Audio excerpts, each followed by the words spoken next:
بسم اللہ الرحمن الرحیم۔ ماں باپ کا رول۔ میرے تجربے کے مطابق شادی کے ناکام ہونے کا سب سے بڑا سبب لڑکی کے ماں باپ کا غلط رول ہے۔ میں نے پایا ہے کہ ماں باپ شادی کے وقت تو خوب دھوم دھام مچاتے ہیں، وہ اپنی استطاعت سے زیادہ پیسے خرچ کرتے ہیں، حتیٰ کہ وہ فضول خرچی کا وہ کام کرتے ہیں جس کو قرآن میں شیطانی کام بتایا گیا ہے۔ لیکن لڑکی کے ماں باپ کے لیے اس سے زیادہ ضروری ایک اور کام ہے، اس کو بالکل انجام نہیں دیتے، اور وہ ہے لڑکی کو اس اعتبار سے تیار کرنا کہ وہ شادی کے بعد خوشگوار زندگی گزار سکے۔ تقریباً تمام ماں باپ کا یہ حال ہے کہ وہ اپنی لڑکیوں کے ساتھ لاڈ پیار تو خوب کرتے ہیں، لیکن وہ حقیقی محبت کے معاملے میں ناکام رہتے ہیں۔ ماں باپ کو یہ جاننا چاہیے کہ وہ اپنی لڑکی کو ہمیشہ اپنے پاس نہیں رکھ سکتے۔ ایک وقت آئے گا جب کہ وہ اپنے خاندان سے باہر کے ایک مرد سے اس کا نکاح کریں گے اور اس کے ساتھ رہنے کے لیے لڑکی کو بھیج دیں گے۔ یہ ایک کھلی ہوئی بات ہے کہ ماں باپ کے ساتھ جس ماحول میں لڑکی رہتی ہے وہ اس سے بالکل مختلف ہوتا ہے جو بعد کو شوہر کے ساتھ رہنے کی صورت میں اسے پیش آتا ہے۔ یہ بھی ایک واضح بات ہے کہ لڑکی کا اپنے ماں باپ کے ساتھ رہنا عارضی ہوتا ہے اور شوہر کے ساتھ مستقل۔ ایسی حالت میں ماں باپ کو چاہیے کہ اپنی لڑکی کو وہ آداب سکھائیں جو اس کے لیے بعد کی زندگی میں کام آنے والے ہیں۔ وہ اس کو تربیت دے کر شوہر کی رفیق حیات بنائیں، نہ کہ محض والدین کی نور نظر۔ میرا تجربہ ہے کہ 99% سے زیادہ ماں باپ اس معاملے میں اپنی ذمہ داری کو ادا کرنے سے قاصر رہتے ہیں۔ ان کی اس کوتاہی کی سزا ان کی لڑکی کو ساری عمر اپنی بعد کی زندگی میں بھگتنی پڑتی ہے۔ مثلاً عورت اپنی غیر حقیقی تربیت کی بنا پر ہمیشہ اپنے مائکے کو اپنا گھر سمجھتی رہتی ہیں، حالانکہ صحیح یہ ہے کہ وہ شادی کے بعد اپنے سسرال کو اپنا گھر سمجھے۔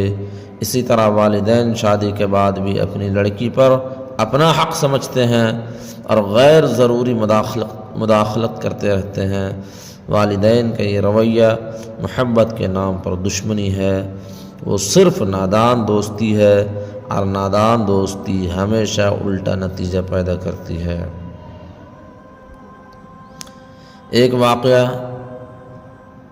ایک شہر سے میرے پاس ٹیلی فون آیا۔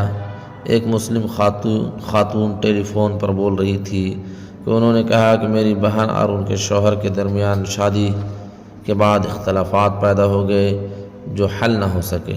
اب آخری طور پر یہ طے کیا گیا کہ دونوں کے درمیان طلاق کرا دی جائے۔ آج شام کو طلاق نامے پر دستخط ہونے والے ہیں۔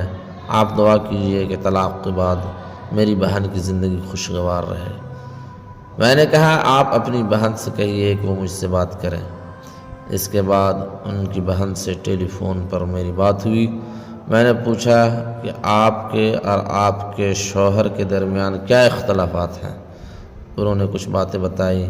میں نے کہا کہ آپ جو کچھ بتا رہی ہیں وہ کوئی اہم بات نہیں، وہ اختلاف کا مسئلہ نہیں ہے، بلکہ آپ کی بڑھی ہوئی حساسیت کا مسئلہ ہے۔ بعض چیزوں کے بارے میں آپ غیر ضروری طور پر حساس ہو گئی ہیں۔ آپ اپنی اس حساسیت پر کنٹرول کیجئے۔ آپ یہ ذہن ختم کر دیجئے کہ میں ہی کیوں ان کی بات مانوں، ان کو بھی میری بات تو ماننی چاہیے۔ میں نے کچھ واقعات بتاتے ہوئے ان سے کہا کہ زندگی دو طرفہ بنیاد پر نہیں چلتی، بلکہ زندگی ہمیشہ ایک طرفہ بنیاد پر چلتی ہے۔ آپ اس معاملے میں کوئی استثناء نہیں ہے۔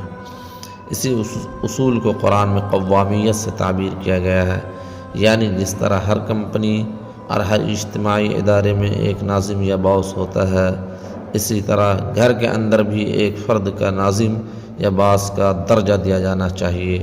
یہ ایک فطری اصول ہے، اس کا تعلق صنفی برابری یا صنفی نابرابری سے نہیں۔